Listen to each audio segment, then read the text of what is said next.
une arracheuse à lin. Vous verrez sur les vidéos le fonctionnement à la parcelle. Donc une arracheuse équipée chez nous d'un moteur de 240 chevaux, moteur Deutz. Beaucoup de machines à lin sont équipées de ce type de moteur. Ce qu'il faut savoir, c'est qu'ils sont assez résistants vis-à-vis de la poussière. Je pense que ça vous en rendrez bien compte. Donc, le lin est passé entre la poulie et la courroie arracheuse. Comme la coupe est à la verticale, le lin monte. On a 8 divisions sur une coupe pleine. On crée 8 divisions pour ensuite les rassembler. Donc 4 pour faire un en un. Vous voyez que les poulies se rejoignent tous. Donc on a des cœurs pour justement regrouper les nappes de lin entre guillemets qui ont été arrachées.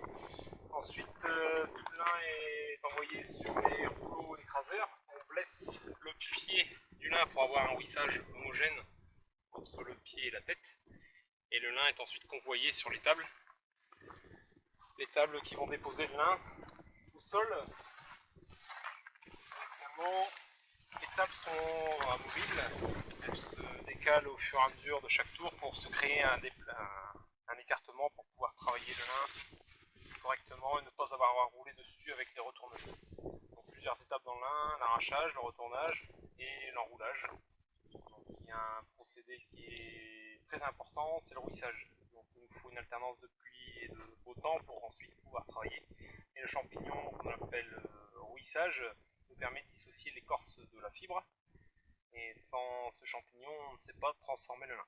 Nos machines sont équipées de guidage GPS de type John Deere avec une précision assez proche de 2 cm et demi pour justement avoir des parcs avec des coupes pleines.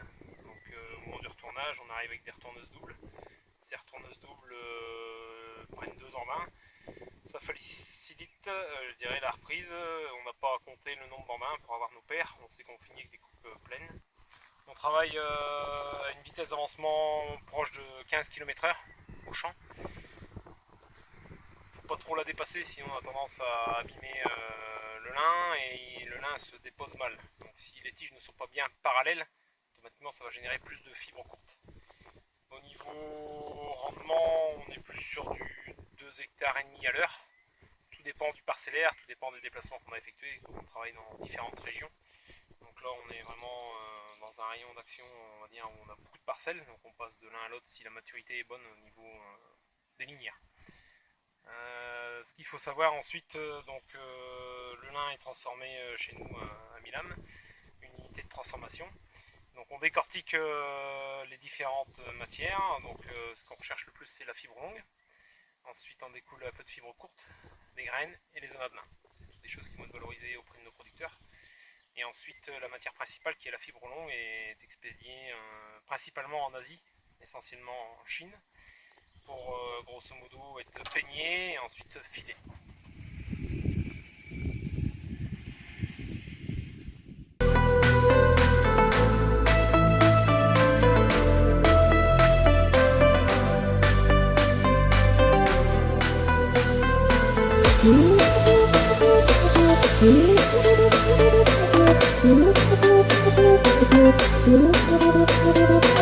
Mmh.